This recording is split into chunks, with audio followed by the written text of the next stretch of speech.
Hi, I'm Dex Gelfand. I'm known for my practice of therapeutic spiritual counseling.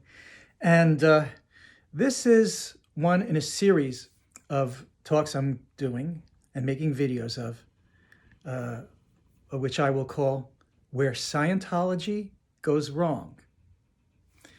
This is to help differentiate for Scientologists who think that because I have some Scientology background, that I think in Scientology terms, or that what I do is some rebranded form of Scientology, which it really seriously is not.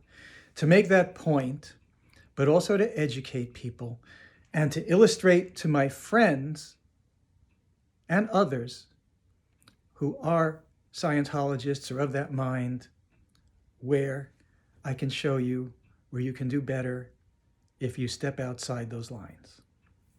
And to be fair and honest, and so as not to paint a one-sided picture.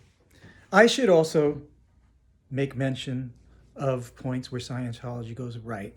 So let me briefly start out with that, because I'm not here to just vilify, demonize, or speak in extremist terms.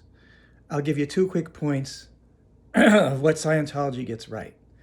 And when I say Scientology, let's understand, I'm not talking about the inexcusable, abusive, cultish, just ugly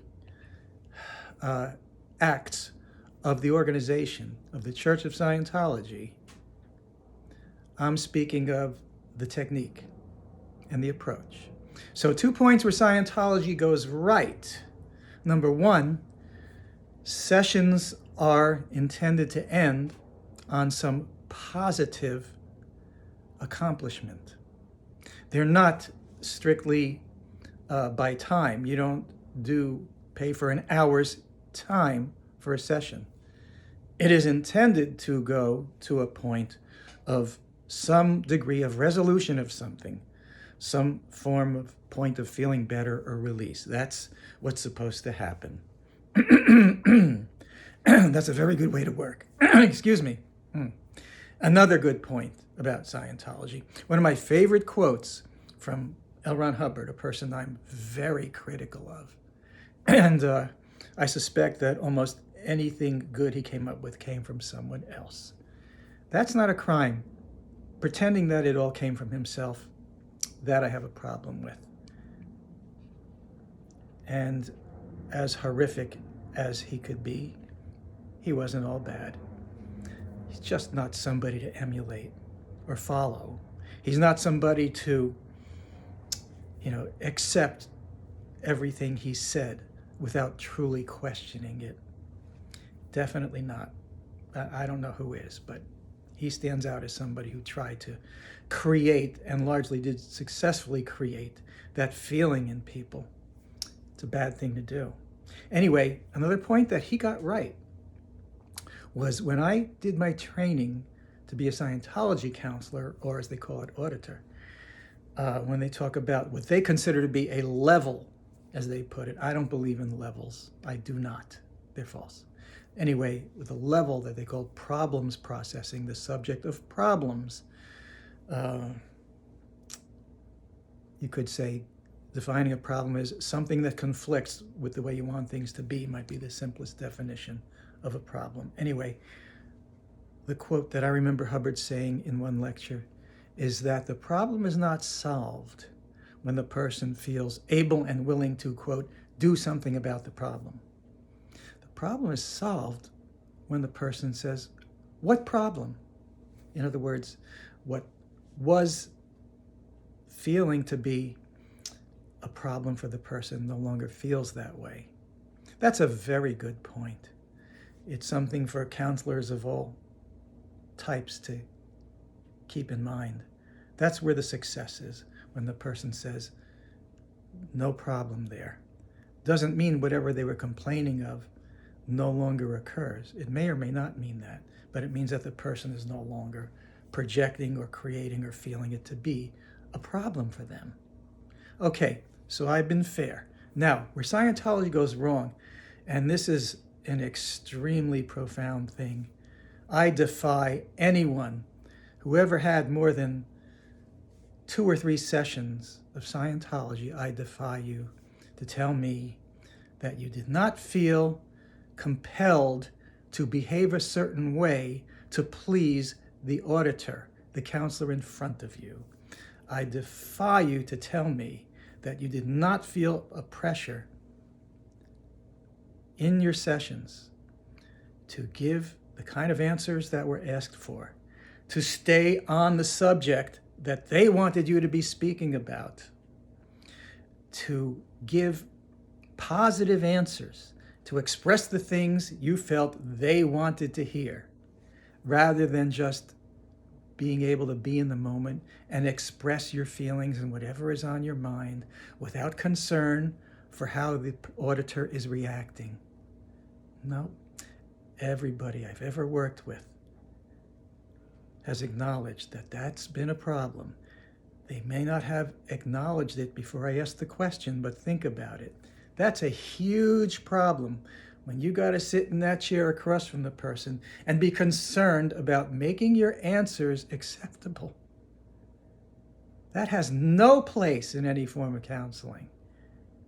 And that's a big reason why things didn't go better than they did. It's a big reason why so much time was spent without actually bringing about the changes you really wanted, as opposed to the changes that Scientology dictated that you should want.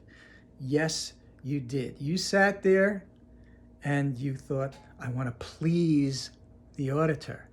I want to make sure I'm pleasing the auditor. I don't want to upset the auditor. I want to be a good Scientologist. And somebody outside of Scientology, or even some of you inside, might be saying, how could that be? Why would that be? And I'll tell you why. I'll tell you how it comes about, because there's pressure in the session, because how many times when you let the answers from your mind come out, you start to express things, and the auditor basically says, he's dismissive about what you said.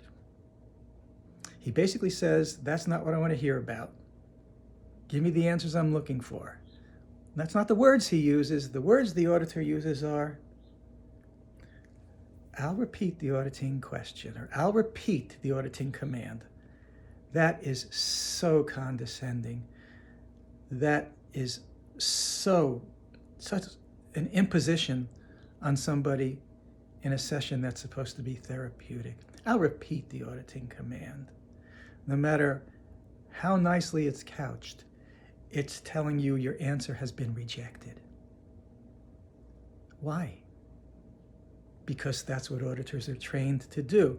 And even not being an auditor, even sitting in that session, let's face it, very nearly every Scientologist is indoctrinated in the training routines, the TRs, training routines, in which you are trained to take the position of the auditor and take on the hypothetical circumstance where you ask a question and the person isn't directly answering your question.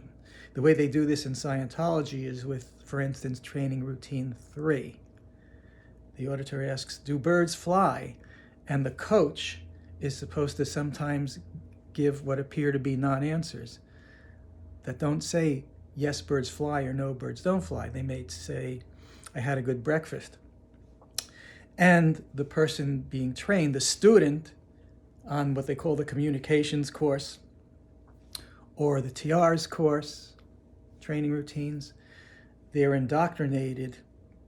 Their materials that they study train them, and the drills train them to, when you don't get a direct answer to the question, you are to say, I'll repeat the auditing command. And then there's the next one in the series, which is called training routine 4, which is called handling originations. Handling originations. What this means is something comes from your mind that feels relevant to express, and the auditor is trained to acknowledge it in some way that's supposed to make you feel like they got what you said. And then I'll repeat the auditing command. You are not permitted to let your mind go where their question is taking it. Instead, you are being rejected. Your answer is being dismissed. You are being told, tell me if birds fly. Just give me a direct answer to the question I'm asking. That betrays such a misunderstanding of the mind and how therapy works. On the other hand, Hubbard, who tended to talk out of both sides of his mouth, spoke that everything in Scientology counseling is supposed to, and this is his phrase, parallel the mind. But then he also came up with a series of steps or levels of counseling sessions for the person getting the counseling that are pro forma, standardized levels of we take on this, then we take on that, then we take on the other thing. That is not paralleling the mind, because the mind is an individual thing. The things you need to address, the things that come up for you are the things that come up for you.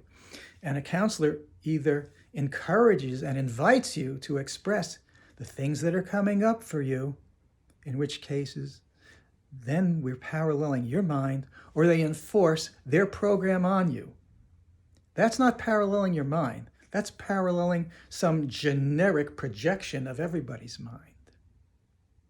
And this is why in Scientology counseling sessions, there is not a single person who has experienced more than a few sessions who can honestly deny that they felt obligated and pressured to behave the right way for the auditor and to come to the type of answers that the auditor was looking for.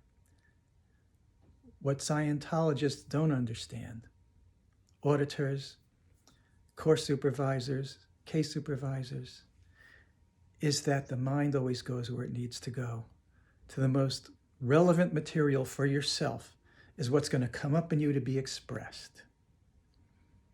And when that's not accepted, and instead you're to get with the program that the auditor or counselor is setting forth in the session to override what comes out of your mind, and you are more or less forced or politely imposed to shift direction from where your mind is naturally going to be a good pre-clear, a good PC, okay? Pre-clear PC means the person receiving the sessions, okay? Be a good PC and smile and give the answers that they're looking for and speak of cognitions, recognitions that you're having in the session. Please the auditor. There's other ways that this gets enforced. If you go to a point where you're not doing well with what's happening, you're not giving the answers, and it's not going well for you, then they're going to pull out what's called a repair list. It can have 70 or 80 questions, and you're supposed to sit there while they ask all these questions, and it goes to all kinds of places, most of them irrelevant, if not all of them. And it's almost like a punishment to go through a repair list, as many people will testify. And I love this, but in Scientology, because eventually it was recognized that people dislike repair lists.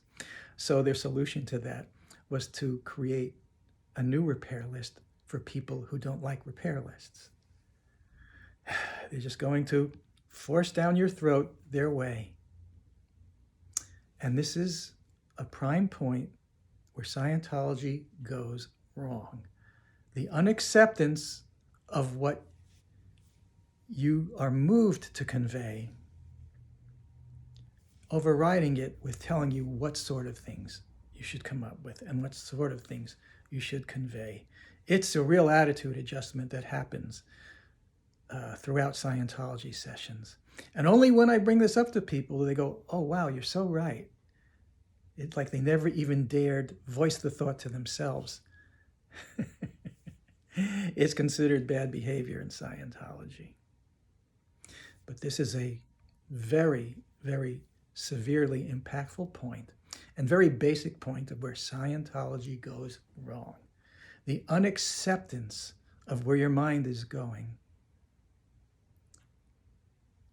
the pressure to go directly to the answer that the question of which the auditor is imposing. And here's another little tidbit, Scientologists and everybody. In a session, when you're asked a question, your mind can go to all kinds of things that appear to have nothing to do with the question at first.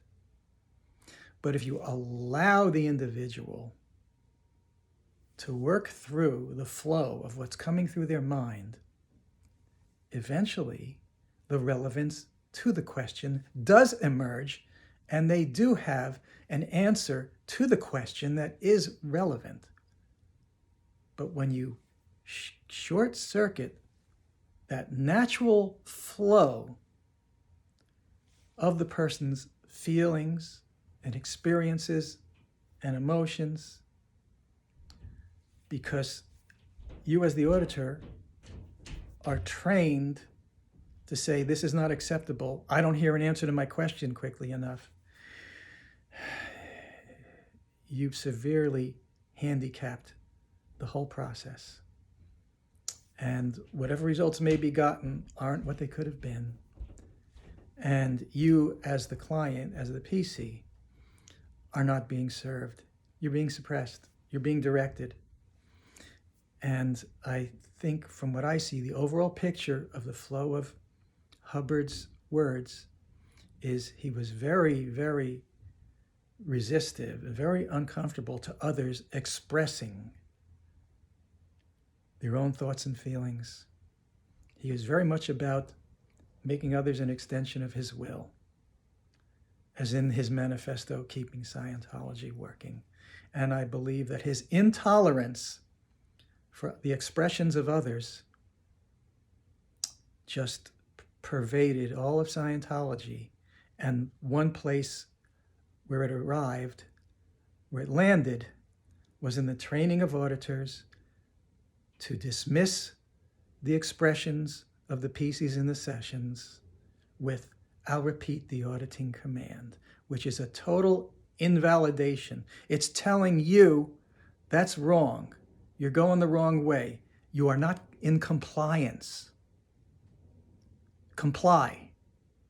That's what it really means to say, I'll repeat the auditing command. Your answer is not in compliance with the answer I'm looking for. Comply. Now I know a lot of you who had a lot of Scientology sessions are feeling a sigh of relief to recognize this. I'll have more to say in other videos. I want to keep it to one basic point. And this is one example, one huge example of where Scientology goes wrong and how differently I operate. When you come into a session with me, you express whatever's on your mind. Very frequently, that can be the entire session as needed, but we go where your mind takes you, because it is important to actually parallel your mind, which basically means to go where your mind goes, because that's where the answers are. In spiritually digesting what is within you to be expressed, that's where the gold is. That's where the change happens. Scientology frequently does not accept that. It's where I go right. It's where Scientology goes wrong. Thanks for listening.